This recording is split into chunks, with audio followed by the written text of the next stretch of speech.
Bonjour, bienvenue chers amis spirituels sur la chaîne Aksharam TV, Aksharam International TV, particulièrement sur cette émission Les échos de la thérapie. Aujourd'hui nous aborderons un point assez intéressant que je suis sûr qu'il va vous intéresser. Il s'agit donc de l'accompagnement dans la gestion des conflits. À la fin, nous aborderons quelques conseils que vous pourrez donc utiliser pour mieux gérer différents types de conflits. Mais avant, nous allons donc rentrer dans les détails avec notre invité habituel, M. Maurice Awine. Bonjour. Bonjour Mario, tu vas bien, j'espère. Je vais divinement très bien. Alors, dites-nous rapidement, la gestion des conflits. Pourquoi aujourd'hui mettre sur pied un service d'accompagnement pour la gestion des conflits? Ah oui. Encore que nous parlons d'un volet métaphysique, d'un volet spirituel. Oui, il est important de comprendre la métaphysique des conflits parce que les conflits déchirent les foyers, les conflits déchirent les familles, les conflits déchirent les amitiés, les conflits déchirent les nations, les conflits déchirent l'humanité. Les conflits déchirent l'humanité. Un bon observateur comprend aisément que l'existence est jalonnée de conflits. Il n'y a pas celui-là qui n'a pas, au niveau de sa famille, un petit conflit à gérer, au niveau de son boulot, un petit conflit à gérer, au niveau de son pays, un conflit à gérer. Ça dépend de votre responsabilité, au niveau, disons, de votre communauté ou de votre pays. Mais les conflits sont présents. Les conflits sont présents parce que les êtres humains ont des intérêts qu'ils veulent sauvegarder. Et lorsque toi, tu as un intérêt et tu estimes que moi, mon intérêt piétine le tien, le conflit naît. Exactement. Le fait que moi, je veux, disons, sauvegarder mes intérêts piétine tes intérêts. Des conflits naissent. Alors, quelle est un peu la dimension, qu'est-ce que la métaphysique vient chercher? La métaphysique vient s'approprier ce problème de l'existence parce que justement, c'est le fondement même de notre existence. La métaphysique vient pour dire, vous pouvez faire les choses autrement. Parce que de toutes les façons, si on avait une bonne façon de gérer les conflits, les foyers ne se déchireraient pas. Si on avait une bonne façon de gérer les conflits, les familles ne se déchireraient pas. Si on avait une bonne façon de gérer les conflits, les communautés allaient être beaucoup plus en paix et les pays n'iront pas jusqu'à ce qu'on soit à même donc de prendre des armes, frère contre frère, pour dire, bon, c'est moi qui vais. C'est justement parce que les mésententes sont mal gérées, les conflits sont mal gérés que on se retrouve dans de telles situations. Et la métaphysique vient pour dire, si vous voulez être heureux, si vous voulez être en paix, parce que la question c'est ceci, hein, lorsque vous interrogez chaque individu, chaque acteur d'un conflit, le bout du rouleau, c'est que je veux être épanoui et j'estime que l'autre empêche mon épanouissement. L'autre partie va dire également, je veux m'épanouir, je veux être en paix, je veux être heureux, mais je constate que l'autre m'empêche d'être heureux. Par conséquent, je ne me laisserai pas faire. Ça a été toujours, quel que soit le domaine dans lequel le conflit naît, il y a toujours le fait que quelqu'un estime que ses intérêts sont piétinés ou quelqu'un sciemment décide de piétiner les intérêts de l'autre parce que il veut en avoir ou en être plus.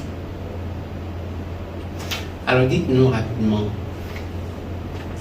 quel impact un conflit peut y avoir un peu sur notre dimension spirituelle?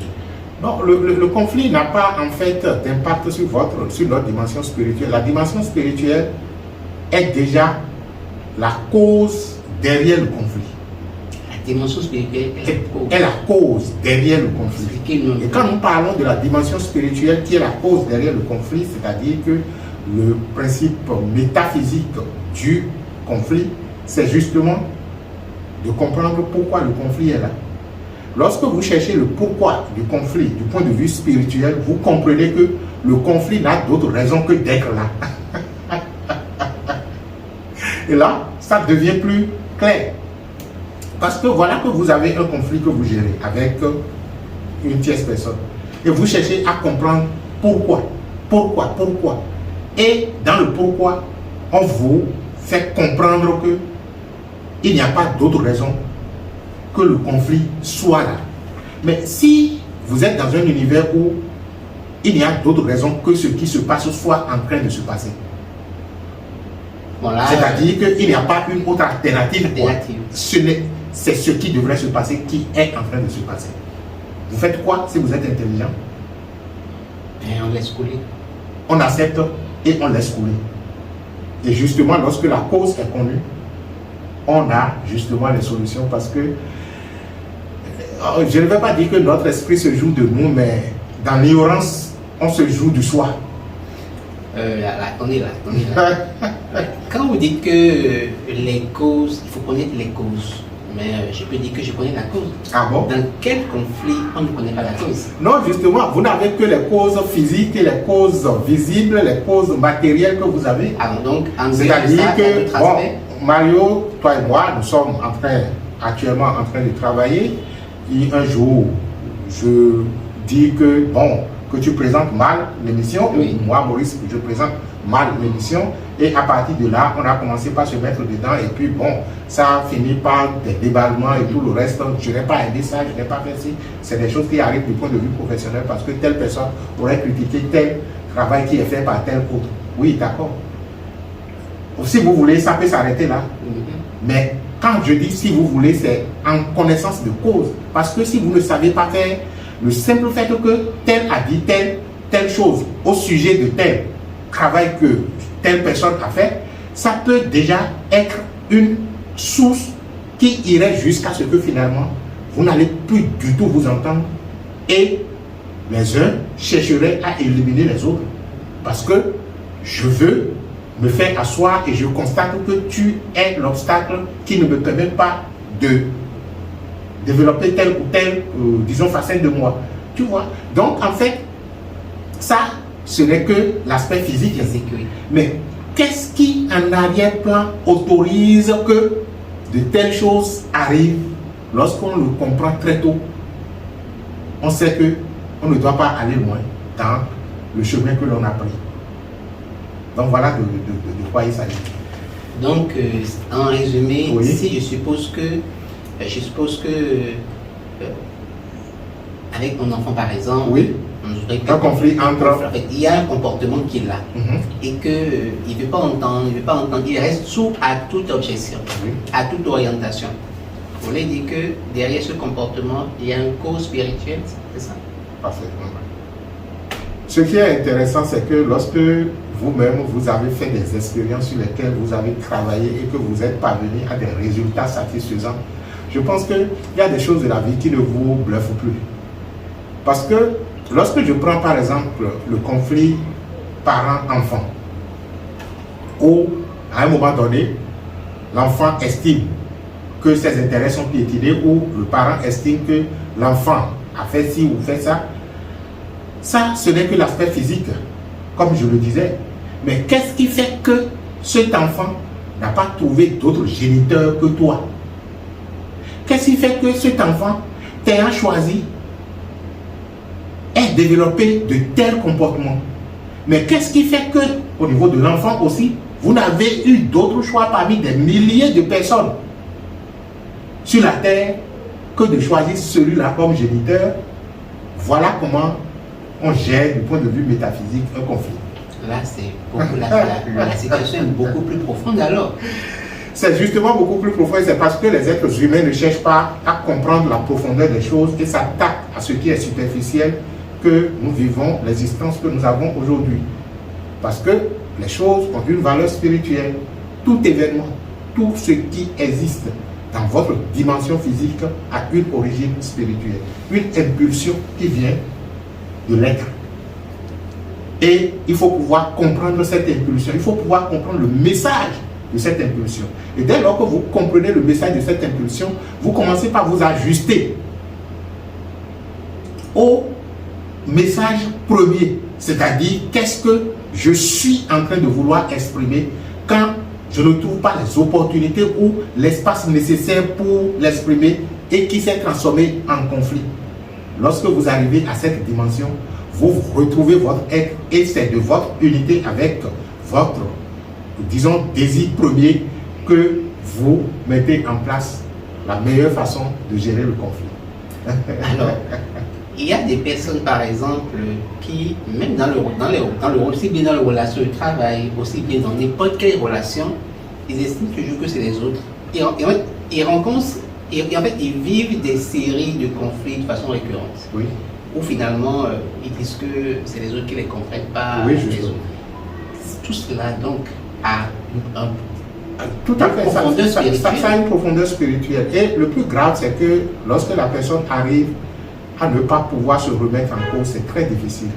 Je me rappelle récemment, ça doit être juste l'année à côté, 2022, où j'étais dans une équipe de formateurs pour animer un atelier de team building pour un programme, disons, ça doit être un programme financé par la coopération suisse au Bénin. Et généralement, lorsque nous avons de tels ateliers, il y a un diagnostic qu'on fait généralement avant disons, l'atelier proprement dit. Déjà, au cours du diagnostic, nous avons rencontré quelqu'un, une personne, un agent disons, de la structure, qui estimait déjà que, bon, lui, il a de très belles visions pour la structure, il voulait faire ci, il voulait faire ça, mais les autres ne le comprennent pas, il est le seul à pouvoir être, disons, critiqué par ci ou par ça et tout le reste. J'avais eu la chance, dans nos interviews, de le rencontrer moi, au cours c'est-à-dire dans l'équipe, c'était moi qui était destiné donc à le rencontrer. Il était celui qui m'a pris le plus de temps pour finalement me convaincre que lui, il a totalement raison et que les autres n'ont pas du tout raison. Là où c'était un peu difficile pour moi de le convaincre, c'est quand la personne arrive à se donner le truc là de sauveur, c'est-à-dire le titre du sauveur qui est venu sauver la structure, alors que tu ne pouvais pas être un sauveur et estimer que tout ce qui se passe là n'est rien et que c'est toi qui as apporté la meilleure solution et tout le reste. Donc, c'était un peu difficile parce que lorsque on devrait aller à l'atelier de team building, c'était justement lui qui s'est dissocié du groupe et il a dit qu'il ne va pas participer. Or, de tels ateliers étaient, ou du moins, de tels ateliers sont souvent des lieux de rencontre où les petits conflits qui sont encore latents, on puisse donc l'exposer en dehors du cadre professionnel pour pouvoir se comprendre et faire ci. Mais il a dit non, qu'il ne va pas participer. Malgré que, avant, on l'a écouté et on a proposé déjà des solutions pour ça. C'est pour dire tout simplement que lorsque vous voulez gérer, ou du moins, lorsque vous voulez être en paix, lorsque vous voulez créer la paix, vous devez retrouver une autre façon de gérer les conflits. Vous devez retrouver un autre état de faire les choses. Quand je dis état, je parle de l'état d'être. Parce que vous avez une façon de faire qui a donné les résultats qui sont là. Donc, il faut une remise en cause. Et c'est dans cette remise en cause que vous pouvez aller à la dimension spirituelle, parce que la dimension spirituelle ne vous proposera jamais la même approche que vous êtes en train déjà de développer. Parce que l'approche que vous développez déjà est une approche qui a donné ses résultats. Je ne sais pas si je me fais suffisamment comprendre. Donc, l'une des caractéristiques de la gestion métaphysique des conflits, c'est justement de vous donner une autre approche de faire les choses. Cela me rappelle un peu des situations où les personnes se disent j'ai tout fait. J'ai fait tout ce qui est possible, j'ai tout fait, mais ça ne change pas. Ça ne change pas. Je dis souvent à ces personnes, vous n'avez pas tout fait. si vous aviez tout fait, vous auriez eu tous les résultats possibles. Mais vous n'avez pas eu tous les résultats possibles. Le seul résultat que vous avez, c'est ce qui est devant vous. Mais on veut quand même un seul résultat, la chose s'améliore. On ne veut pas tous les résultats. Quand je dis tous les résultats possibles, l'amélioration des choses fait partie aussi d'une autre alternative de résultat. Mais pour le moment, ce que vous avez, c'est le statu quo. Ça n'a pas bougé. Le conflit est là, latent, et ça vous déchire. Cela veut dire que vous n'avez pas tout fait. Parce qu'il y a une autre alternative. L'autre alternative, c'est d'arriver à installer la paix. C'est d'arriver à retrouver l'unité. C'est d'arriver à faire en sorte que, aussi bien l'autre partie que vous soyez en paix. Mais vous n'avez pas encore ça. Donc vous n'avez pas tout fait. C'est délicat. Donc, du coup, le service d'accompagnement vient donc vient agir sur l'aspect métaphysique, l'aspect spirituel des situations. Des situations. L'aspect spirituel des situations, parce que, et généralement, ce que l'on découvre, c'est justement que vous serez obligé non seulement de vous remettre en cause, mais de retrouver votre responsabilité dans la gestion de ce conflit. La métaphysique va vous responsabiliser. C'est vrai, je me rappelle qu'on avait travaillé sur un cas, et ce cas, c'était deux personnes qui étaient dans une même entreprise. C'est comme si, bon, moi, j'ai créé une entreprise, je t'invite, je dis, viens, on va travailler ensemble. Je pense avoir accordé à toi toutes les facilités possibles, mais à un moment donné, bon, tu as estimé que tu n'as pas à la hauteur de ce que tu aurais souhaité et tu as claqué la porte et par la suite, c'est-à-dire c'était la source du conflit. Il y a quelqu'un qui a eu l'intelligence de demander comment il peut gérer le conflit parce qu'il estime que c'était quand même une amitié de longue date, donc il ne voulait pas, disons, gâter comme ça et tout, et qu'il estime avoir fait tout ce qu'il veut.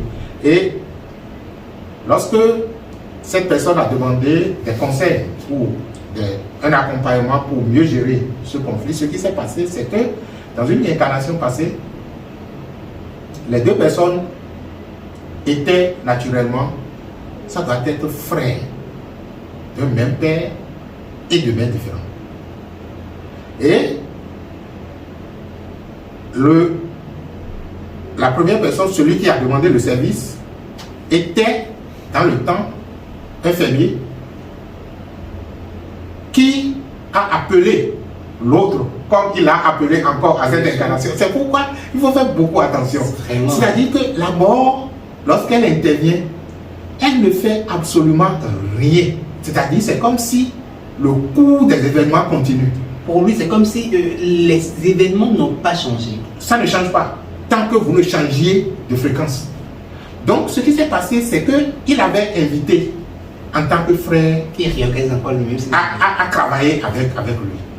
Mais au bout du rouleau, lorsque leur papa est décédé, le frère en question, qui est du même père que lui, a commencé par utiliser des stratégies pour pouvoir, disons, déposséder l'autre de l'entreprise, parce qu'il a fait, disons, comprendre à tout le monde que, en fait, que c'était un bien commun à leur papa. Je ne sais pas si je me fais ce que bien sûr. Donc, l'autre n'avait pas du tout digéré comment, de son propre gré, il pouvait investir, créer une, disons, entreprise et demander à son frère de venir travailler avec lui et qu'à un moment donné, ce frère estime que c'était du bien commun à leur papa. Ça n'a pas de sens, hein? Et justement, c'est ce qui s'est passé à la suite au cours de la dite incarnation. Il était tellement fâché le jour où l'incident s'est passé dans la ferme, quand il a pris son véhicule, il a fait un choc et il en est décédé.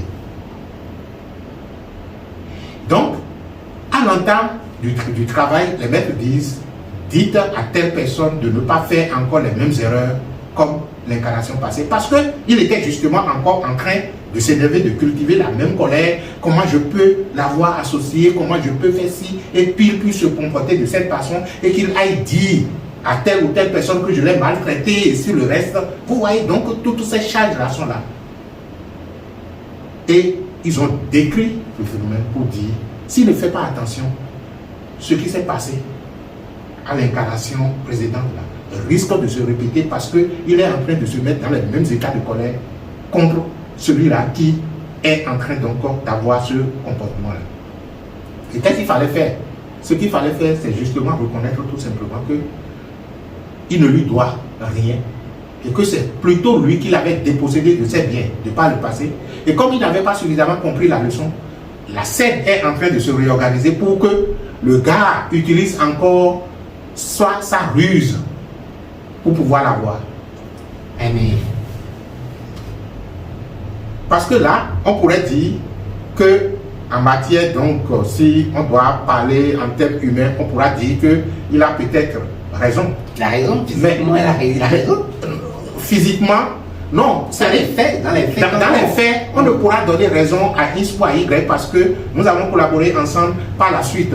Tu as décidé de partir et quand lui, il va se plaindre, par exemple, il va dire, je lui ai aidé à trouver peut-être, à rehausser son capital de pratiquement de rien à 100 millions, pendant que moi, je n'ai pas peut-être 2 ou 3 millions ou 5 millions dans ma poche. Je ne sais pas. C'est une façon de raisonner. Et si lui, il dispose peut-être 1 milliard, il faudrait que moi, au moins, je puisse avoir 100 millions. C'est une façon de parler.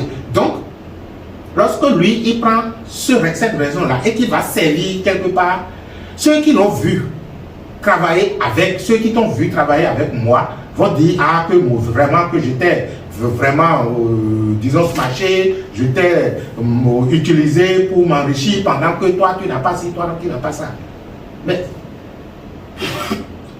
c'est ça l'effet physique. Oui. Mais derrière ces faits physiques, voilà la vérité spirituelle qui est en mouvement. Voilà l'énergie spirituelle qui est en mouvement. Donc, s'il n'avait pas sollicité de telles choses, il continuera de s'énerver contre les ragots de l'autre, ce que l'autre ira raconter, au lieu donc de se ressourcer pour se dire, ah, attention, je me suis fait berner à l'incarnation passée et je risque de me faire berner encore à cette incarnation si je ne prends pas les choses au sérieux. Donc voilà une façon de pouvoir gérer, de comprendre le pourquoi des choses et à partir de ce pourquoi-là, de pouvoir donc... Alors là, une question me vient tout de suite là. Est-ce à dire que si on est confronté à des conflits où on estime que c'est l'autre qui vient nous abuser et qu'on a sur toute la ligne, on a plein raison, oui, et qu'on estime que c'est dans notre droit, est-ce que avant de s'accrocher à vouloir trouver, à vouloir en fait se défendre pour obtenir satisfaction, est-ce qu'il faut faire pause pour aller voir un peu les causes spirituelles? Voilà justement la bonne démarche.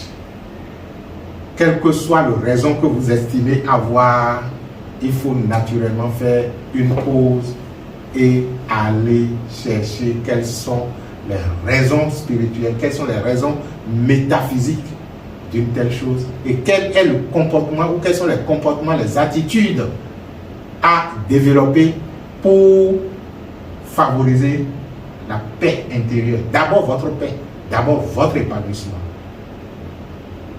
Parce que en matière de conflit, de gestion de conflit, récemment, on a géré un cas. Je donne ces exemples pour qu'on puisse mieux comprendre de quoi il s'agit. On a géré un cas où ça c'est un conflit de couple où la dame, à un moment donné, était déjà prête à partir. Elle est tellement prête à partir qu'elle ne veut plus entendre rien du tout. Le monsieur, je l'ai écouté, il est toujours dans sa logique, mais il n'a pas pris la décision de dire, ok, je te laisse, mais si entre-temps, tu voulais partir, tu peux partir.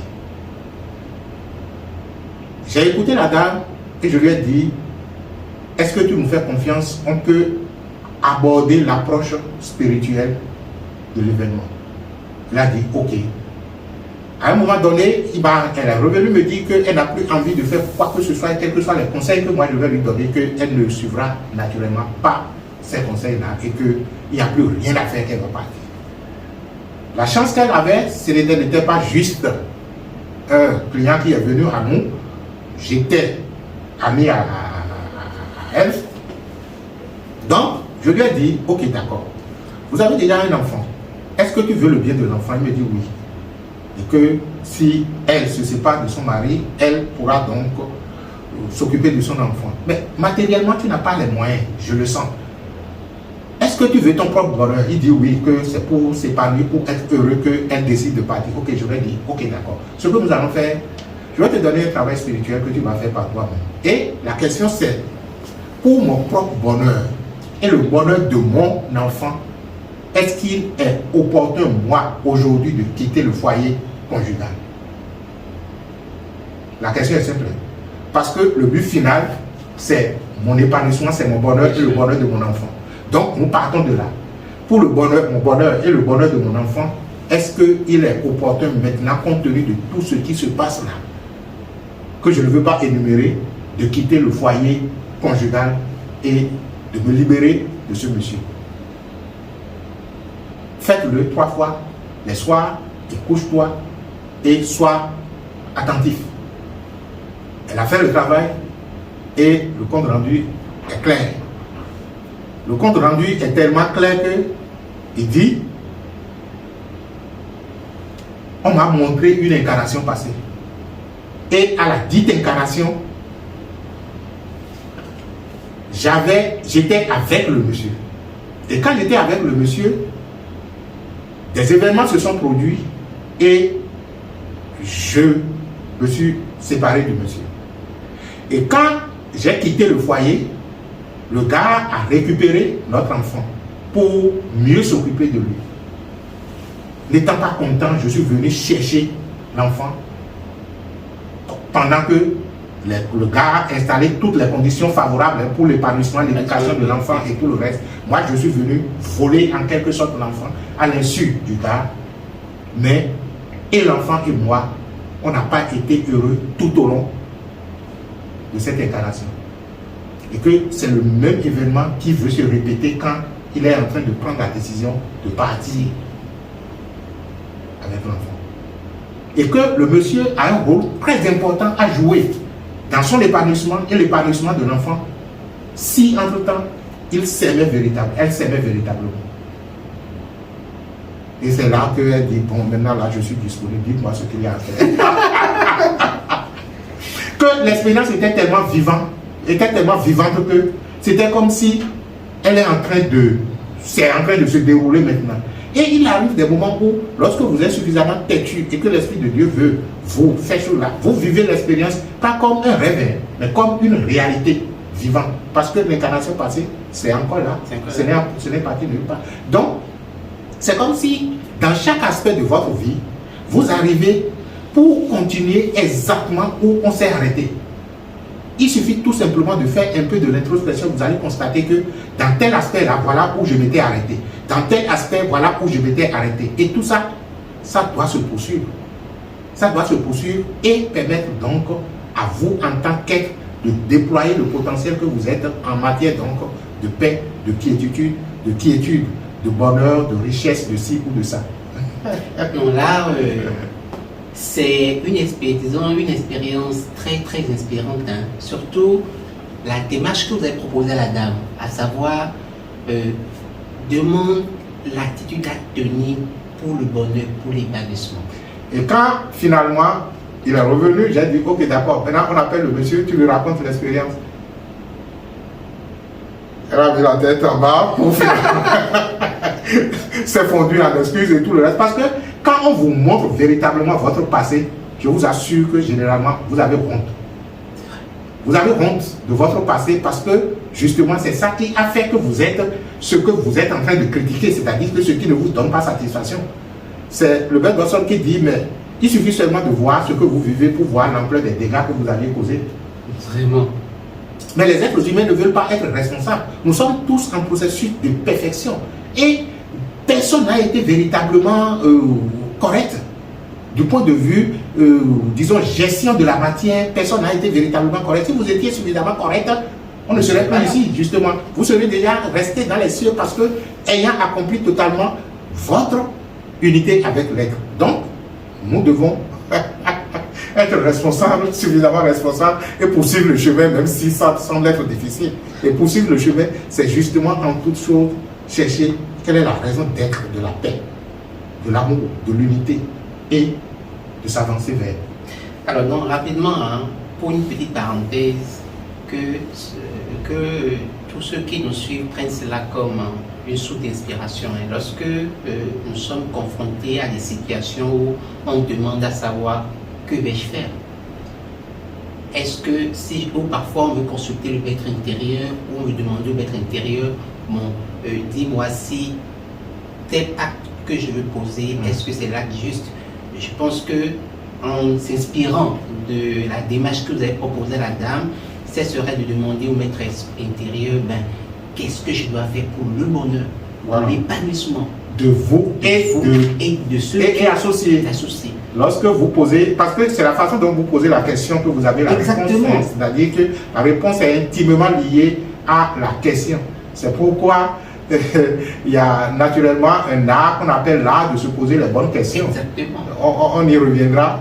Donc juste en parenthèse, vraiment, que chacun prenne cela comme vraiment astuce à exploiter pour ces consultations.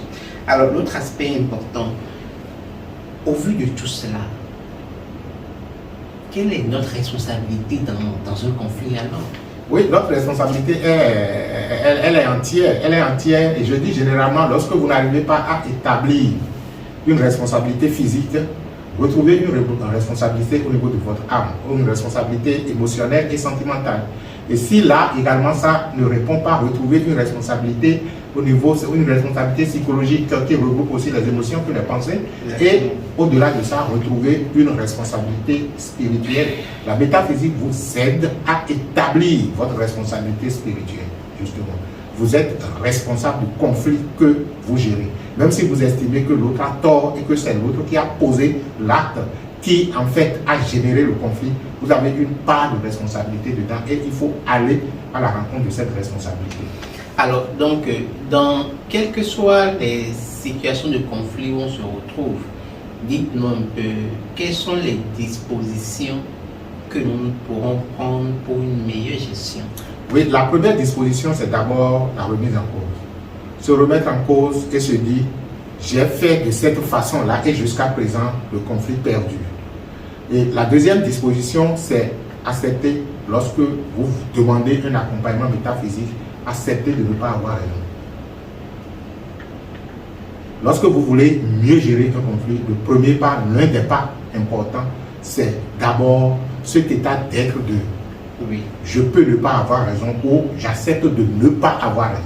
Parce que si vous tenez coûte que coûte à avoir raison, vous allez toujours continuer à faire les mêmes choses parce que vous estimez que vous avez raison de le faire. Donc, j'accepte de ne pas avoir raison. Et lorsque vous acceptez de ne pas avoir raison, vous devez être une autre disposition, naturellement, c'est, disons, d'avoir une aspiration élevée. Une aspiration qui, dans la gestion de ce conflit, implique votre être intérieur. C'est-à-dire la paix intérieure. Vous pouvez commencer par vous, parce que décidément, lorsque vous avez votre sérénité et votre paix intérieure, cela commence par impacter l'autre. Donc, dans la gestion du conflit, vous devez chercher votre paix intérieure. Et une fois que vous êtes focalisé sur votre paix intérieure, les histoires de j'ai raison, il a tort et il a ci là, la paix intérieure, la sérénité intérieure, votre bonheur devient plus important que le fait d'avoir raison ou de ne pas avoir raison. Et lorsque vous êtes dans tout ça et que vous acceptez que vous pourriez être spirituellement responsable de ce qui est en train de se passer, vous êtes prêt à mener les actions qu'il faut en unité avec la vie, sur le conseil donc de votre maître intérieur. Vous savez ce qu'il faut faire, quels sont les pas à faire qui naturellement commencent donc par impacter l'autre à pouvoir commencer par comprendre autrement. D'ailleurs, si l'une ou l'autre des parties comprend la raison profonde ou spirituelle du conflit, je vous assure que c'est déjà un bon début pour la gestion, pour, disons, le rétablissement de l'ordre et de la paix. Quand on dit l'ordre et la paix, cela ne veut pas dire nécessairement que vous allez continuer à vivre ensemble. Vous pouvez vous séparer si c'est un couple ou si c'est une relation d'affaires, mais chacun retrouvera une sérénité intérieure et ce conflit karmique, je vais dire des incarnations passées qui naturellement se trouvent généralement à l'origine des conflits, ce conflit se serait estompé. Ce karma se serait, disons, dissous dans l'unité. Voilà. Alors dites-nous, lorsque nous sollicitons, les personnes sollicitent le service, votre service d'accompagnement pour la gestion, que je pense que c'est un service de l'école du Paramarchal, oui. Il faut préciser. Au bout de tout le processus d'accompagnement, quel résultat peut-on attendre? Quel résultat les personnes peuvent attendre? Oui, justement, le meilleur résultat auquel les gens peuvent s'attendre, c'est justement retrouver la sérénité et la paix intérieure. Retrouver la sérénité, parce que lorsque vous avez un problème avec quelqu'un, la personne peut ne pas être là, hein, mais vous n'êtes pas, quand vous vous rappelez de la situation, vous n'êtes pas en paix avec vous-même. Vous ruminez, vous critiquez, vous dites si vous dites, et tout ça, ça désorganise votre système psychologique, ça désorganise votre système énergétique, qui peut être une faille déjà pour que des gens puissent vous faire du mal. Les envoûtements viennent généralement lorsque vous avez cette faille énergétique. Quand vous êtes en colère, vous ouvrez le bal, on peut vous attaquer. Donc, le résultat, c'est retrouver l'unité avec vous-même, retrouver la paix intérieure et aider naturellement l'autre sur le plan spirituel à gagner quelque chose, même si il est ignorant. Vous comprenez que entre vous et lui, le karma s'est estompé. C'est important, très très important. Alors dites-nous, lorsque j'ai affaire à une situation de conflit, qui peut faire la démarche de se rapprocher du service, de solliciter vos services? Est-ce que c'est les deux? Comment ça se passe? Non, le plus souvent, c'est quelqu'un, l'un ou l'autre, hein, c'est quelqu'un qui estime qu'il veut comprendre. Okay. Généralement, ce n'est pas évident que les deux viennent. Peut-être que dans un conflit de couple, si les deux veulent véritablement aller à l'unité et qu'ils veulent s'entendre, ils peuvent tous deux solliciter le service. Mais généralement, c'est le plus illuminé peut-être des parties qui dit « Ah, attention, je vais comprendre le pourquoi de cette situation et ne pas continuer à perpétuer un karma des incarnations passées. » Et il peut demander le service. Et généralement, quand vous prenez cette décision, les conseils s'adresseront à vous. Parce qu'on ne va pas vous dire d'aller imposer quelque chose à l'autre, à moins qu'à un moment donné, il soit consentant. Et généralement, si vous commencez par faire le travail nécessaire sur vous, ça commence par impacter l'autre qui commence par avoir de nouvelles attitudes envers vous. Et si entre-temps, il est, disons, je vais dire, ouvert au conseil, vous pouvez le conserver. Et sinon, bon, ça peut être une séparation peut-être définitive, mais vous retrouverez quand même votre paix intérieure, vous gagnerez en élévation spirituelle. Génial. Alors dites-nous un peu, le service d'accompagnement de la thérapie, quels sont les champs de conflit sur lesquels... Oui, les conflits, on intervient dans tous les conflits. Hein. Si c'est le volet métaphysique qui vous intéresse et que vous voulez comprendre et savoir comment régler les conflits, que ce soit conflit, disons, avec les parents, que ce soit un conflit au niveau de la famille, que ce soit un conflit au niveau de la profession, que ce soit un conflit au niveau donc de leadership, de ci ou de ça, vous pourriez vous faire accompagner si entre-temps vous êtes dans la logique de comprendre le pourquoi de ce conflit, la naissance de ce conflit, quelle est l'origine métaphysique, quelle est l'origine spirituelle de ce conflit, si entre-temps cela vous intéresse et si vous voulez véritablement la paix intérieure, nous pouvons vous aider. Il y a aussi souvent les conflits de famille. Hein. Oui, justement. Telle famille comme telle famille, il y a une dent qui se nourrit entre les familles. De génération en génération. Vous intervenez aussi sur ces champs-là. Il faut aller comprendre. Il faut aller comprendre, hein. Disons la densité de ce qu'il y a. Vous intervenez aussi. De toutes les façons, tout est possible à la vie et nous travaillons avec le pouvoir de la vie. Donc tout est absolument possible. Alors nous voilà donc au terme de cette causerie, de cette émission qui est vraiment très très enrichissante. Merci M. Barrio et merci à nos amis qui de l'autre côté nous suivent. Nous sommes contents d'être avec vous. Merci. Alors, au bout de tous ces échanges, s'il y a quelque chose que je vais dire, c'est que la mort n'est qu'une pause dans le temps. Tout à fait. Et que les conflits que nous vivons peut être une pause dans le temps. et que on les reprenne, on les renouvelle encore et encore jusqu'à ce que il y ait un accompagnement qui nous libère. Qu'il y ait la paix. Tant que vous finissez un conflit, tant que vous gérez un conflit et que vous n'avez pas retrouvé votre sérénité intérieure, vous n'êtes pas arrivé à l'unité de vous à vous. Je ne parle même pas de l'unité avec l'autre. Cela veut dire que c'est encore latent et ça continuera dans une autre incarnation. Merci Ravo. Nous vous invitons donc vraiment à partager vraiment cette émission. Mettez le cœur, likez, partagez vos commentaires, laissez-les. On sera ravis de vous lire. Les numéros où je joindre éventuellement le service de thérapie, vous allez donc retrouver donc les numéros dans la description. Et pour l'heure, nous vous disons que la bénédiction soit.